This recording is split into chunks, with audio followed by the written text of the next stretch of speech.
अब bank, railway, SSC एवं अन्य प्रतियोगिता परीक्षा के लिए 25 वर्षों से अनुभव प्राप्त शिक्षक आनंद कुमार कर्ण द्वारा एक कदम सफलता की ओर। अपनी सफलता सुनिश्चित करने हेतु आइए आज ही ज्वाइन करें कर्ण classes, Nag Mandir, Mishra Tola, Darbhanga. Darjeeling public school, Kabirchak, Darbhanga. Darjeeling के शिक्षकों के द्वारा संचालित अंग्रेजी माध्यम के वर्ग नर्सरी से 10वीं तक की एक उत्कृष्ट विद्यालय, एसी एवं नॉन एसी हॉस्टल की भी सुविधा उपलब्ध। नए सत्र के लिए नामांकन प्रारंभ, जल्द संपर्क करें। बिहार सरकार के द्वारा कोरोना के बढ़ते आंकड़े को देखते हुए गाइडलाइन जारी कर लोगों को बार बार मास्क लगाने और सोशल डिस्टेंस का पालन करने की बात कही जा रही थी, तो वहीं दरभंगा जिला के इनकम टैक्स रोड से रेडियो स्टेशन जाने वाली सड़क स्थित bank of India Lalbagh branch में एक कैशियर स्टाफ के कोरोना पॉजिटिव रिपोर्ट आने के बाद हड़कंप मच गया है। वहीं बैंक में कार्यरत सभी लोगों में अब इस बात का डर बना हुआ है कि क्या और भी कर्मचारी कोरोना पॉजिटिव तो नहीं, जिसे लेकर ब्रांच मैनेजर सौरभ यादव ने बताया कि कैशियर कर्मचारी के टेस्ट रिपोर्ट पॉजिटिव आने के बाद बैंक में कार्यरत सभी लोगों का जांच करवाने के बाद ही बैंक का कार्य सुचारू रूप से चलेगा। वहीं जोनल ऑफिसर मुजफ्फरपुर से मिले दिशा निर्देश के बाद ऑफिस को पूरे तरीके से सैनिटाइज भी करवाया जा रहा है।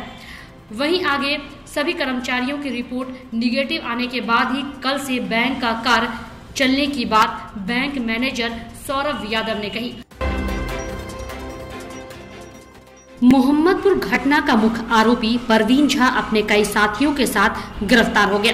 परवीन की गिरफ्तारी कल ही नेपाल में हुई। परवीन झा के साथ भोला सिंह, चंदन झा, कमलेश सिंह, मुकेश साफी भी गिरफ्तार हुआ। वहीं परवीन झा का भाई नवीन झा अभी तक पुलिस की गिरफ्त से बाहर है। वहीं मधुबनी एसपी डॉक्टर सत्य प्रकाश ने गिरफ्तारी को लेकर पुष्टि कर दी है। साथ ही बिहार पुलिस मुख्यालय और एडीजी मुख्यालय ने भी गिरफ्तारी की पुष्टि की है। इस हत्याकांड के 35 नामजद अभियुक्तों में से 11 को गिरफ्तार किया जा चुका है। इस हत्याकांड की वजह से बिहार की राजनीति में भूचाल आ गया है। मंगलवार को परिवार से मिलने पहुंचे नेता प्रतिपक्ष तेजस्वी यादव ने इसी नरसंहार करार दिया है। उन्होंने पुलिस और प्रशासन के साथ बीजेपी के स्थानीय विधायक पर भी अभियुक्तों को संरक्षण देने का आरोप लगाया। बता दें कि मधुबनी के बेनीपट्टी थाना क्षेत्र में होली के दिन यानी 29 मार्च को अंधाधुंध गोलीबारी कर एक ही परिवार के 5 लोगों की हत्या कर दी गई थी। इस मामले में घायल एक व्यक्ति का अभी भी इलाज चल रहा है। वहीं विपक्ष इस मामले को लेकर लगातार मुख्यमंत्री नीतीश कुमार पर निशाना साध रहे हैं।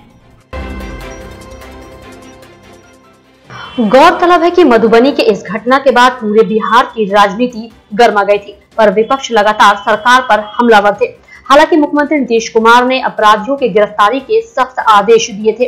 अब तेजस्वी यादव यह कहते हैं कि उनके मधुबनी दौरे के बाद ही प्रशासन हरकत में आई और अपराधियों की गिरफ्तारी हुई। वहीं पुलिस और सरकार का कहना है कि लगातार छापेमारी चल रही थी और अंत में पुलिस ने उन्हें गिरफ्तार किया। सूत्रों की माने तो खुद कोर्ट में सभी अपराधियों ने आज सरेंडर किया था। अभी तक मधुबनी एसपी अपराधियों को लेकर किसी अज्ञात स्थान पर पूछताछ कर रहे हैं। वहीं किसी ने कहा कि उसे दरभंगा आईजी के समक्ष पेश किया गया है और सभी अपराधी दरभंगा में हैं। लेकिन सूत्रों की माने तो देर शाम मधुबनी एसपी डॉक्टर सत्य प्रकाश आज प्रेस को संबोधित करेंगे और पूरे कांड और गिरफ्तारी पर खुलासा करेंगे।